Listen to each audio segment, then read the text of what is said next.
Good evening बच्चों। देखिए chapter 4 का ऑब्जेक्टिव क्वेश्चन हिंदी मीडियम के स्टूडेंट के लिए है। फर्स्ट ऑब्जेक्टिव है चुंबकशीलता की बीमा है। चुंबकशीलता कहते हैं परमिएबिलिटी को। परमिएबिलिटी का डायमेंशन पूछ रहा है आपसे। तो देखिए एक फॉर्मूला होता है, यहाँ पर देखिए एक सर्कुलर लूप है, यह एक वृत्ताकार लूप है। इस लूप से आई एम्पियर का करंट फ्लो हो रहा है और इस लूप का रेडियस मान लीजिए आर है। तो इसके सेंटर पर जो मैग्नेटिक फील्ड का मान होगा, चुंबकीय क्षेत्र का मान B बराबर क्या होगा, mu naught I by 2R। एक सर्कुलर लूप के सेंटर पर मैग्नेटिक फील्ड का ये फार्मूला होता है।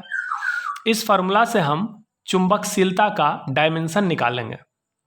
तो जिसका डायमेंशन निकालना हो उसको एक तरफ करिए, बाकी सब क्वांटिटी को दूसरे साइड डाल दीजिए। तो यहाँ पर म्यू नॉट को इधर ही रहने देंगे, बाकी B into 2R by I. तो म्यू नॉट बराबर हो जाएगा magnetic field B into 2R by I. Magnetic field का डायमेंशन याद रखिएगा MT माइनस 2 I माइनस 1 होता है। ये 2 तो संख्या है, इसका कोई डायमेंशन नहीं होगा। R रेडियस है तो लेंथ होगा और I करंट। अब यहाँ देखिए M L T माइनस 2 और I का जो पावर 1 है ये 1 जाके घटेगा तो I माइनस 2 हो जाएगा। तो ऑप्शन हो जाएगा ML T minus 2 I minus 2। Second है निकेल है, यानी निकेल किस तरह का पदार्थ है। तो 3 तरह का चुंबकीय पदार्थ होता है। एक होता है डाईमैग्नेटिक जिसको हम प्रतिचुंबकीय कहते हैं, एक होता है पारामैग्नेटिक जिसको अनुचुंबकीय, और एक होता है फेरोमैग्नेटिक जिसको लौह चुंबकीय कहते हैं। तो लोहा हो, निकेल हो या कोबाल्ट हो, ठीक है, यह सब लौह चुंबकीय पदार्थ है। चुंबकीय क्षेत्र की बीमा है मैग्नेटिक फील्ड का डायमेंशन। तो मैग्नेटिक फील्ड का डायमेंशन आपको याद रखना है MT माइनस 2 I माइनस 1। इसको याद रख लीजिए। अगर याद नहीं है तो आप इस फॉर्मूला से मैग्नेटिक फील्ड का डायमेंशन निकाल सकते हैं। आपने पढ़ा होगा कि अगर किसी मैग्नेटिक फील्ड B में कोई चार्ज Q भी वेलोसिटी से प्रवेश करे तो मैग्नेटिक फील्ड के कारण उस चार्ज पर एक फोर्स लगता है। इस फोर्स का फॉर्मूला हो गया QVB साइन थीटा। यहाँ से B का मान क्या हो जाएगा, F by QV sine theta. तो B का डायमेंशन हो जाएगा F by QV sine theta के डायमेंशन के बराबर। अब F का मतलब फोर्स है तो इसका डायमेंशन होगा MLT माइनस 2। Q का मतलब चार्ज है, इसका डायमेंशन होगा IT। V का मतलब वेलोसिटी है, इसका डायमेंशन होगा LT माइनस 1। और साइन थीटा तो डायमेंशन लेस है, तो T और T माइनस 1 कैंसिल होगा, L और L कैंसिल। तो क्या हो गया, MT माइनस 2, I को ऊपर कर दो I माइनस 1। तो ये हो जाएगा MT minus 2 I minus 1। Next है जब चुंबकीय क्षेत्र की तीव्रता को चौगुना बढ़ा दिया जाता है, यानी जब मैग्नेटिक फील्ड के वैल्यू को या इंटेंसिटी को 4 गुना बढ़ा दिया जाए तो लटकती हुई चुंबकीय सुई का आवर्तकाल होता है। तो देखिए ये मैग्नेटिक फील्ड है और यह मैग्नेटिक फील्ड में एक छोटा सा छड़ चुंबक रखा हुआ है। यह छोटा सा जो छड़ चुंबक है इसी को हम चुंबकीय सुई कहेंगे। जैसे ही इस चुंबक को छोड़ेंगे तो मैग्नेटिक फील्ड इस पर एक टॉर्क लगाएगा, इसके कारण ये घूमेगा, घूमकर यह फील्ड के समांतर आएगा, उसके बाद फिर थोड़ा नीचे जाएगा और फिर ऐसे ऐसे ऑसिलेशन होगा। ऑसिलेशन यानी दोलन। जैसे धागे से एक पत्थर बांध के लटकाते हैं और इस पत्थर को थोड़ा सा खींच के छोड़ते हैं तो ये ऐसे ऐसे दोलन करता है और एक दोलन पूरा करने में लगे समय को आवर्तकाल कहते हैं। तो वैसे ही इस चुंबक को अगर हम चुंबकीय क्षेत्र में छोड़ेंगे तो यह दोलन करेगा और धीरे धीरे ये फिर रुक के फील्ड के पैरेलल सेट होगा।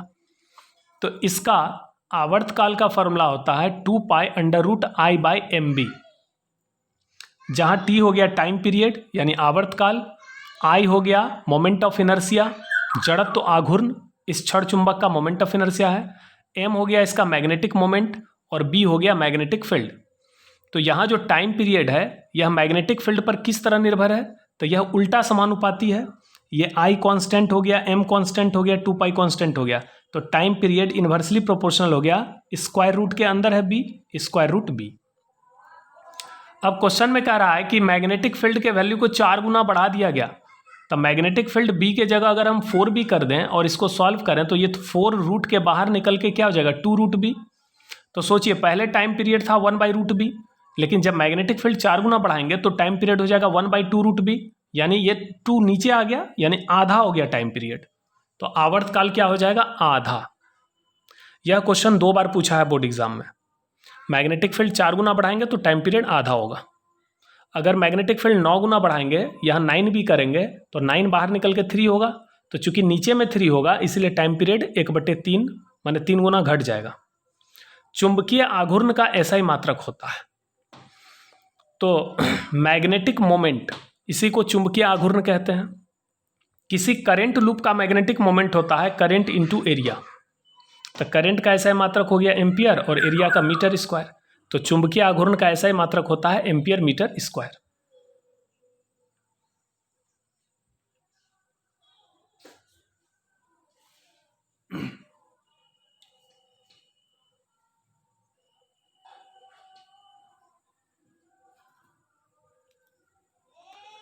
एक लौह चुंबकीय पदार्थ की चुंबकशीलता होती है, तो अगर एक फेरोमैग्नेटिक मटेरियल है तो उसका चुंबकशीलता यानी परमिएबिलिटी 1 से अधिक होता है। ध्रुव प्रबलता यानी पोल स्ट्रेंथ का ऐसा ही मात्रक है। पोल स्ट्रेंथ का ऐसा ही मात्रक एम्पियर मीटर होता है।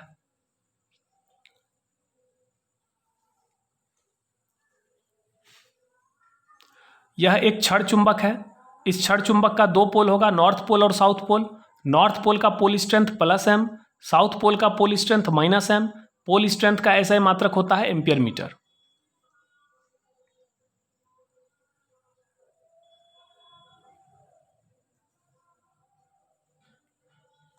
नेक्स्ट क्वेश्चन है, ए क्षेत्रफल के वृत्तीय पाश, पाश का मतलब होता है लूप, एक सर्कुलर लूप है यानी वृत्तीय पास है। ये देख रहे हैं सर्कुलर लूप, यहां पर देखिए, इसका एरिया है ए, तो इसका एरिया बराबर क्या होगा, πr²। किसी भी सर्कुलर लूप का एरिया होता है πr²। तो यहां से रेडियस का मान निकल जाएगा ए, पाई को नीचे डाल दो और स्क्वायर इधर स्क्वायर रूट में आ जाएगा, तो a/π√। ठीक है। के केंद्र पर चुंबकीय क्षेत्र B है। अब इस लूप के केंद्र पर मैग्नेटिक फील्ड का मान B है, तो मैग्नेटिक फील्ड B है, इसका मतलब जरूर इस लूप में करंट होगा। मान लो करंट I फ्लो हो रहा है, तो मैग्नेटिक फील्ड का फॉर्मूला होता है μ0I/2r। किसी भी सर्कुलर लूप के सेंटर पे मैग्नेटिक फील्ड का ये फॉर्मूला होता है। यहां से करंट का वैल्यू मिल जाएगा, I का वैल्यू मिल जाएगा B × 2r/μ0। क्वेश्चन है, तो उस लूप का चुंबकीय आघूर्ण होगा। तो किसी भी करंट लूप का मैग्नेटिक मोमेंट होता है करंट इनटू एरिया। ठीक है। अब देखिए करंट का वैल्यू यहां से पुट करिए, करंट का वैल्यू क्या होगा, B × 2r/μ0। एरिया को A रहने दो, फिर B × 2/μ0। ये जो R है रेडियस, इसका वैल्यू हम डालते हैं √a/π, √a/√π, और ये A अलग से रहेगा। A × √a, इसका वैल्यू होगा a⁻³ और नीचे √π रहेगा, तो ये आंसर हो जाएगा। मैग्नेटिक मोमेंट हो जाएगा 2b/μ0 a⁻³ √π। ठीक है।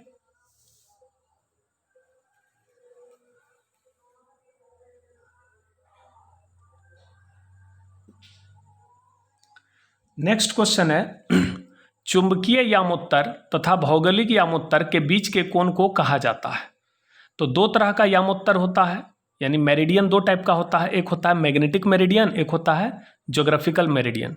और दोनों मेरिडियन के बीच के एंगल को हम डिक्लाइनेशन यानी दिक्पात कहते हैं। पृथ्वी के चुंबकीय क्षेत्र का मान पृथ्वी के सतह पर होता है, तो याद रखिए एक गॉस होता है। मैग्नेटिक फील्ड का SI यूनिट टेस्ला होता है, CGS यूनिट गॉस होता है। तो पृथ्वी के सतह पर चुंबकीय क्षेत्र का मान 1 गॉस होता है।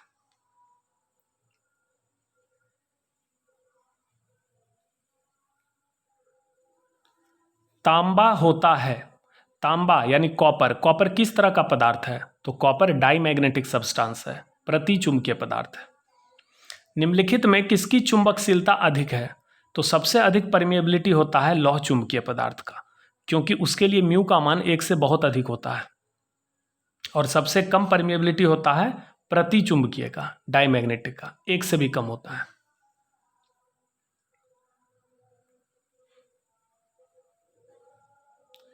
इनमें से कौन से पदार्थ द्रव और गैस नहीं होते हैं, तो द्रव और गैस नहीं होते हैं लौह चुंबकीय, क्योंकि प्रतिचुंबकीय पदार्थ और अनुचुंबकीय पदार्थ यानी डाईमैग्नेटिक और पैरामैग्नेटिक, यह दोनों लिक्विड भी हो सकता है, गैस भी हो सकता है, लेकिन जो फेरोमैग्नेटिक सब्सटेंस है, लौह चुंबकीय पदार्थ है, वो कभी भी लिक्विड या गैस नहीं होता, वो हमेशा सॉलिड होता है, ठोस होता है। ध्रुव पर नमन कोण है, तो याद रखिए कि अर्थ में हम बताए थे दो तरह का पोल होता है, एक मैग्नेटिक नॉर्थ पोल एंड एक मैग्नेटिक साउथ पोल। तो दोनों पोल पर नमन कोण का मान 90 डिग्री होता है।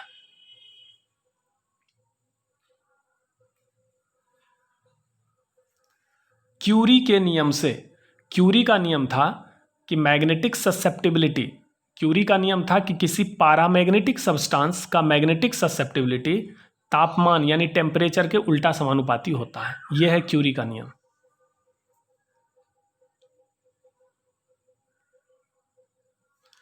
निम्न में से कौन हिस्टेरेसिस प्रदर्शित करते हैं? तो तीनों पदार्थ में केवल लौह चुंबकीय पदार्थ ही हिस्टेरेसिस को प्रदर्शित करता है। यह सब थ्योरी आप पढ़िएगा, आपको मिल जाएगा।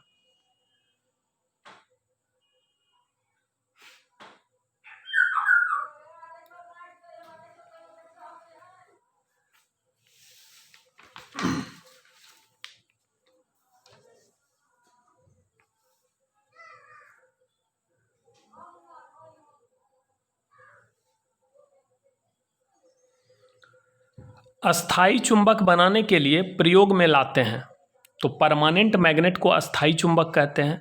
उसके लिए हम लोग स्टील का उपयोग करते हैं, क्योंकि नर्म लोहा का उपयोग अस्थाई चुंबक यानी टेम्पोररी मैग्नेट बनाने में होता है।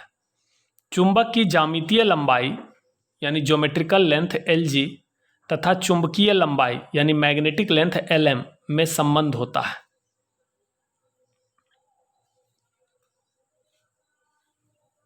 तो देखिए, यह एक बार मैग्नेट है। इस बार मैग्नेट में दो पोल होगा, नॉर्थ पोल और साउथ पोल। दोनों पोल के बीच जो दूरी देख रहे हैं इसी को मैग्नेटिक लेंथ कहते हैं, Lm। और दोनों सिरे के बीच की जो दूरी है यहाँ से यहाँ तक, इस दूरी को हम ज्योमेट्रिकल लेंथ कहते हैं, Lg। तो मैग्नेटिक लेंथ छोटा होता है, ज्योमेट्रिकल लेंथ बड़ा होता है।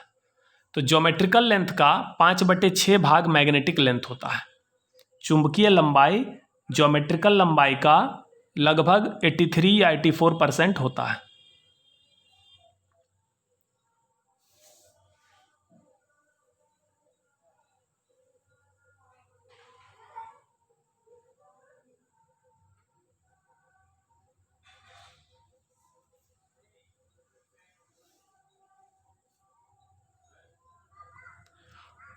मान लीजिए एक छड़ चुंबक है।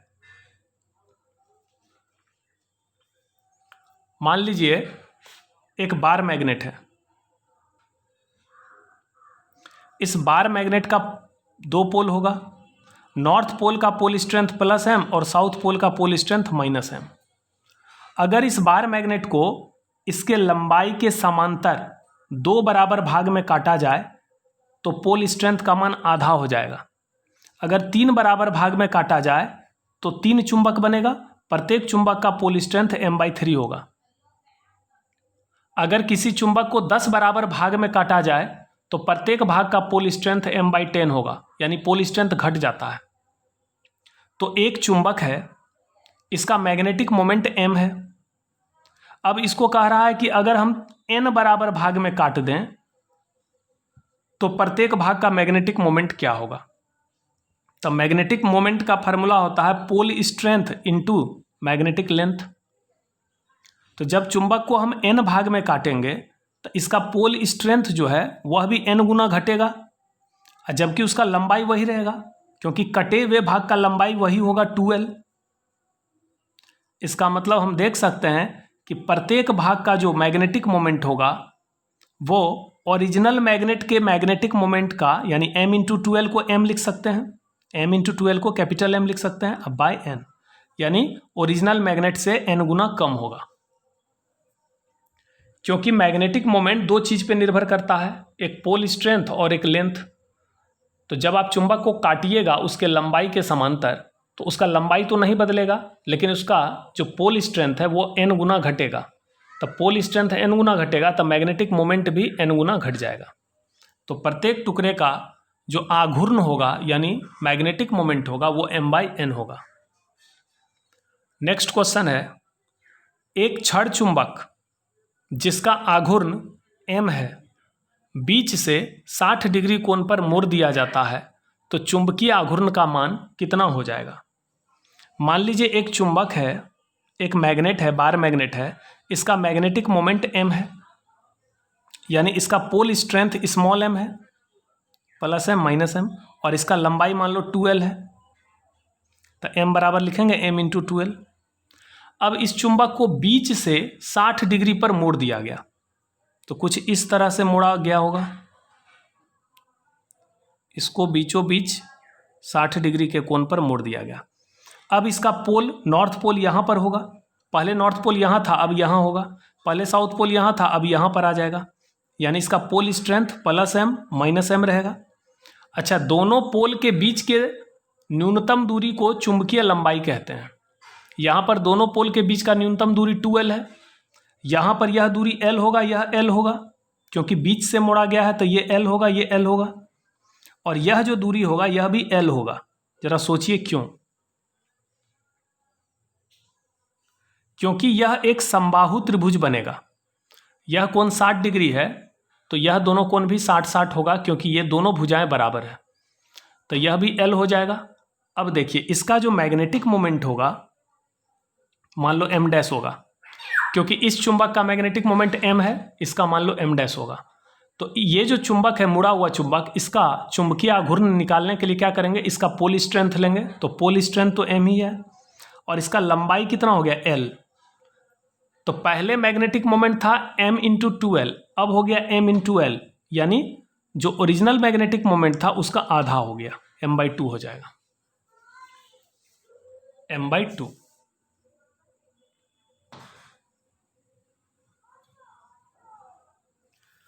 एक गैल्वेनोमीटर को आमीटर में बदलने के लिए जोड़ा जाता है।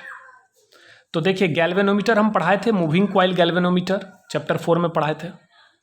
तो किसी गैल्वेनोमीटर को, ये गैल्वेनोमीटर है, अगर इसके पैरेलल में यानी समांतर में एक बहुत छोटे मान का प्रतिरोध जोड़ दें, बहुत छोटे मान का प्रतिरोध, जिसको कि हम शंट कहते हैं, क्या बोलते हैं, शंट, इंग्लिश में भी शंट ही बोलते हैं, SHUNT, शंट।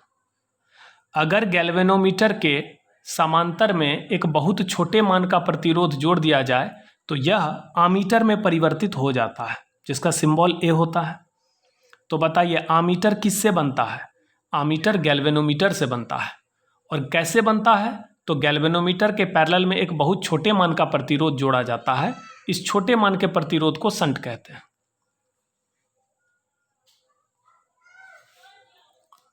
एक दूसरा क्वेश्चन याद रखिए, वोल्टमीटर कैसे बनता है? तो वोल्टमीटर भी गैल्वेनोमीटर से ही बनता है। वोल्टमीटर किससे बनता है? गैल्वेनोमीटर से। कैसे बनता है? अगर गैल्वेनोमीटर के सीरीज में एक बहुत बड़े मान का प्रतिरोध जोड़ दें, कैपिटल R, तो तब क्या मिलता है? वोल्टमीटर। तो वोल्टमीटर कैसे बनता है? गैल्वेनोमीटर के सीरीज में बड़े मान का प्रतिरोध जोड़ने पर। और आमीटर कैसे मिलता है? तो गैल्वेनोमीटर के पैरेलल में छोटे मान का प्रतिरोध जोड़ने पर। तो एक गैल्वेनोमीटर को आमीटर में बदलने के लिए इसके समांतर में एक छोटा प्रतिरोध जोड़ा जाता है।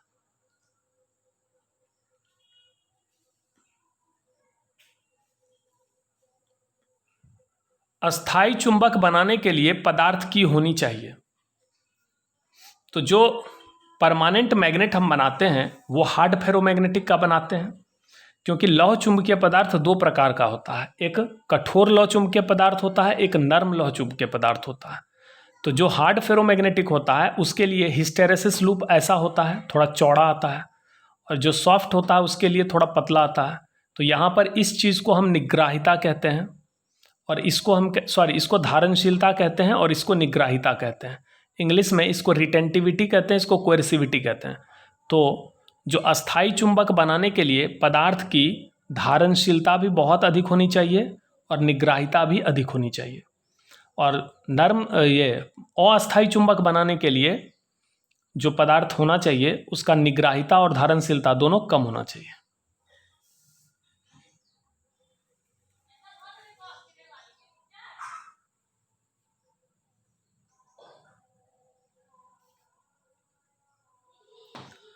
एक सीधे धारावाही तार के पास ये एक स्ट्रेट वायर है जिसमें करंट फ्लो हो रहा है, तो इसके चारों तरफ मैग्नेटिक फील्ड बनेगा। चुंबकीय क्षेत्र का रेखीय समाकलन होगा। देखिए, रेखीय समाकलन को इंग्लिश में बोलते हैं लाइन इंटीग्रेशन। तो किसका लाइन इंटीग्रेशन पूछ रहा है? मैग्नेटिक फील्ड का। तो जब हम मैग्नेटिक फील्ड का लाइन इंटीग्रेशन करेंगे तो क्या लिखेंगे? बी डॉट डी एल, ऐसे लिखते हैं ना, बी डॉट डी एल। तो इसका वैल्यू होता है म्यू नॉट इंटू आई के। तो बी डॉट डी एल बराबर म्यू नॉट आई। इस नियम को कहते हैं एम्पियर सर्किटल लॉ। एक बार पढ़ लीजिएगा, एम्पियर का परपथीय नियम। बिंदु ए पर चुंबकीय क्षेत्र का मान होगा। यहां पर देखिए, यह जो सीधा तार है इसके ठीक सीध में यह केंद्र है, तो इस तार के कारण यहां पर कोई मैग्नेटिक फील्ड नहीं होगा। यह भी जो स्ट्रेट वायर है इसके सीध में ये पॉइंट है, तो यहां पर भी नहीं होगा।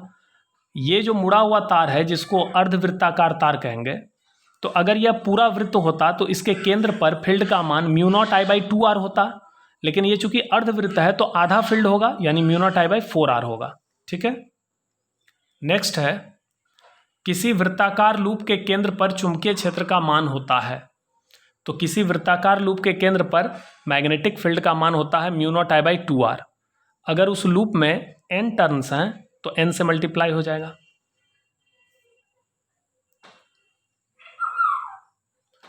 चुंबकीय प्रवृत्ति का SI मात्रक है, तो मैग्नेटिक ससेप्टिबिलिटी का कोई मात्रक नहीं होता। ठीक है। किस पदार्थ के परमाणुओं का चुंबकीय आघूर्ण शून्य होता है? तो हम बताए थे कि एटम दो टाइप का होता है। एक वैसा एटम जिसका अपना मैग्नेटिक मोमेंट होता है, जो अपना मैग्नेटिक फील्ड बनाता है। एक वैसा भी एटम होता है जिसका अपना मैग्नेटिक फील्ड नहीं बनता, यानी जिसका मैग्नेटिक मोमेंट जीरो होता है। तो जो डाईमैग्नेटिक सब्सटेंस होता है, यानी प्रतिचुंबकीय पदार्थ, वह ऐसे परमाणुओं से मिलकर बना होता है जिसका चुंबकीय आघूर्ण शून्य होता है। समांतर धाराओं में होता है। तो पैरेलल करंट किसको कहते हैं? पैरेलल करंट कहते हैं, अगर मान के चलिए दो तार है और दोनों तार में एक ही दिशा में करंट फ्लो हो रहा है तो इसको पैरेलल करंट कहेंगे। लेकिन अगर दो तार में विपरीत दिशा में करंट फ्लो हो रहा है तो इसको एंटी पैरेलल करंट कहेंगे, यानी प्रति समांतर धारा। तो समांतर धारा एक दूसरे पर आकर्षण का बल लगाता है और प्रति समांतर धारा विकर्षण का बल लगाता है। तो समांतर धारा जो होता है वो अट्रैक्ट करता है, आकर्षित करता है। तो ये कुछ ऑब्जेक्टिव क्वेश्चन थे जो आपके एग्जाम के लिए बहुत इंपॉर्टेंट है। इसको अच्छे से तैयार कर लेना।